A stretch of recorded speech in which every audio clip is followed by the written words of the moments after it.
Hey guys, it's Bill from Linden, Tennessee.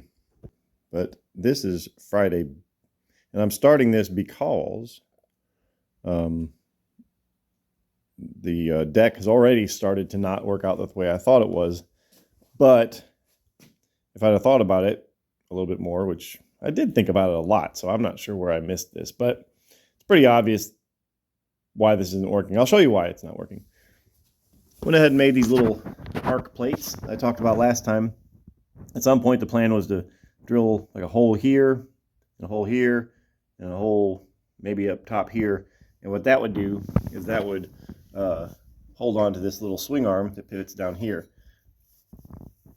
to make it so that this 4-bar link is rigid so I can raise and lower the thing sort of parallel to the ground for traveling and for doing taller grass. And then whenever I want the mower deck to be riding on the yard and I need it to follow the terrain, I can take this pin out that's holding it there and set it possibly right here. And then what can happen is, maybe I can demonstrate this. If I'm driving along and then the yard goes down, the same thing that, well, this is not really possible to see this, but hold on, let me see if I can mount this up somehow. All right, got this thing kind of mounted. And I'll show you sort of simulating going over a hill. I can't obviously make the front of the mower go down because it's on concrete, but the back of the mower going up is the equivalent. So here we go.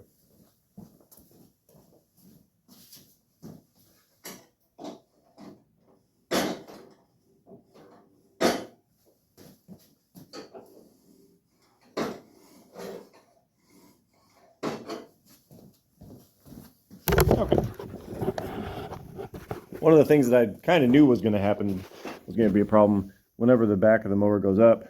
I knew this was going to interfere. There's only about a finger's width in there, but so if the back of this mower comes up more than a finger width, it's going to crash. So I would need to cut both of those off right there, just to give it more clearance. Maybe even I could probably even go down like this, because whenever it's tilting, it doesn't really move all that much. So anyway, but the problem is if I don't have the pin right here and right there, there's nothing, of course, to keep that from locking. So what happens is I lose all my side-to-side rigidity. Look at that, see? It moves left and right. I don't have any side-to-side rigidity anymore because those pins aren't in there. It's like pretty obvious when I first did that. It's like, well, of course that's what happened. So the only thing that stops it from moving is the little heim joints up there run out of travel, which is a terrible way to limit movement, especially if this thing had was driving around a corner and it hit a bump or something. Anyway, terrible. So gonna have to kind of scratch my head a little bit and figure out how to do this. A way that I could make it so that I still have up and down in the front movement like this is, instead of having those bars be rigid, I could either just simply put chain or cable up there, or I could use my little hold on. All right, so I got my little shock absorber dealy bob that I made. This would end up going up here instead of a rigid link. I got this spring from McMaster Carr. The inside diameter of this spring is slightly bigger than the outside diameter of this tube and this solid rod here. So it goes over it, but it just barely goes over it. Now there's a couple ways to fix that. One is I could get a spring with a little bit larger inside diameter, or I could just chuck both of these up in lathe and take a few thousandths off of these parts where the spring would interact with it. I'd only need to come down to about right here and maybe up here, and that would take care of that problem. And then I'd weld a little collar right here and a little collar right there, and then whenever the front of the mower comes up and it tries to compress that top link there, that's what would happen, and it would just sort of smoosh it in and give me, you know, about an inch and a half of travel up here would correlate to some multiple of inches of travel up here. That's what I would do for that. Or like I said, chains. Chains would just give it unlimited amount of up travel, which would be kind of nice because then I could just pick the whole front of the mower up and do maintenance on the blades. Or I could keep these, just cut that off right there because it wouldn't be necessary anymore. And I think it's ugly anyway. And then just have a pin, you know, have a pin here still, take that pin out, and then I could pick the front of the mower up with these, and that would give me more access for maintenance or whatever. I don't know. But anyway, the point of all this is this isn't going to work. Let's go check out something else. This is kind of fun. I have a working controller, brushless DC controller from Amazon, from China, of course. And this is really simple wiring. You just take your 48 volts right there, and that's the power for this thing. There's one little bitty tiny wire that you have to wire up. Then you got your 3 phases that go into the motor's 3 phases. And then you've got some sort of a potentiometer. It's got a 3-wire potentiometer. So it could be several different kinds, but or if you didn't like that, you could just jump where this yellow wire is, just jump it straight over into the red, and then it gets full RPM. But so this is all hooked up. I've got it hooked up into the battery of the tractor, and you just kind of turn that sucker on, and there you go. Now that full blast is about 5,400 RPM or so. This is about 3,600 RPM, which is where I would have my little potentiometer turned down to run blades or whatever. But this is only a 36 volt motor, and this, or 40 volt, like Ryobi uses 40 volts and DeWalt uses 40 volts, they all do. But the tractor is actually 56 volts, considered a 48 volt battery, but it's really 56, 54. So it's kind of overvolting this motor. If this motor was running on 36 volts, I think its maximum speed, it would probably still be 5,400, but under load it would be more like 3,600. So I don't really know. But one thing I do know is if I let this sit here and run on the bench like this for a while, it does get pretty dang hot. I actually turned it off when it was 150 degrees Fahrenheit, because that just seems too hot to me. But a buddy of mine, he's got this same sort of setup on a mower deck that he's making to pull behind his golf cart.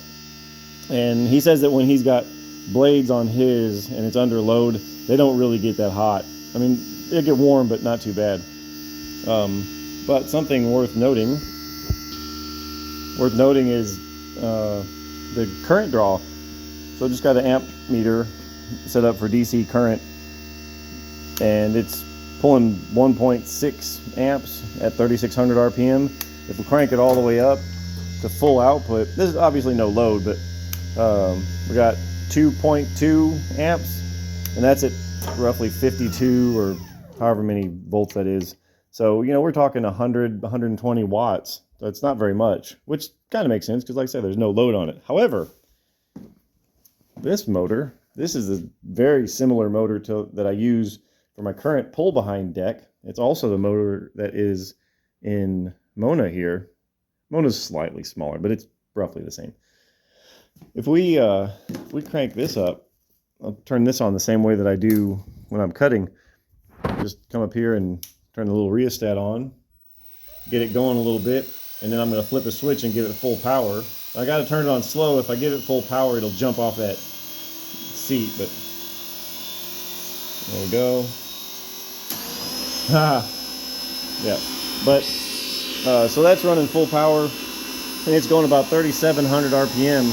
But if we check how much amperage this pulls, this is pulling 13 amps. That's about 66, 6,700, 670 watts, which is a lot more. Like, that's 6 times as much power just to sit here and run.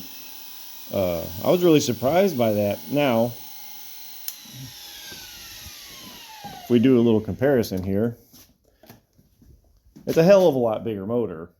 In fact, it is about 7 times more powerful but I wouldn't have expected it to pull that much more power. Although this is a different kind of motor. This is a permanent magnet brushed DC motor, where this is a permanent magnet brushless DC motor. It's basically an AC motor. It's an induction motor, but with magnets. It's an AC induction motor with magnets. And then this is just a brushed DC motor. So there is some friction on the brushes, and it's, you know, it's kind of a, I guess it's a less efficient design, but I wouldn't think it's that much less efficient, but apparently so. So I don't know. I think what's going to happen is I'm going to go ahead and roll with this. I'm going to go ahead and use these motors in the deck, and you know, I'll try it in different ways. I'll try it with the potentiometer turned down so it's 3,600 RPM and see if it's got enough power. It might not have enough power to cut the grass, and I'll go ahead and crank it up to full blast, and that may end up overspeeding the blades, making a tremendous amount of noise, not cutting very efficiently. I don't know. Or it might work great. It may overheat the motors, and I may have to like scrap those motors entirely. Well, not scrap them, but go to a different kind of motor. I don't know. We'll see. Ego Mowers uses motors similar than that, but they're 1,400 watts instead of 900 watts, and they're actually designed for 56 volts. So that's probably, I know better. That's probably the way to do it, but I'm going to go ahead and do it this way because I've already got all the stuff, and we'll just see what happens. All right, we got a couple little changes here. After finding out that keeping these floppy so that the thing can tilt isn't going to work, I went ahead and just chopped all that off. Did that for two reasons. One, because I drilled holes through here so I could put my stops, and once those were in there, I tried to lift up the deck, and this immediately contacted that part. So not going to use that anymore, so I went ahead and drilled it off. And then, now that it is drilled off, I went ahead and simulated if I had a winch or whatever to pick up right about back here, which is what I was thinking. Let me show you what happens.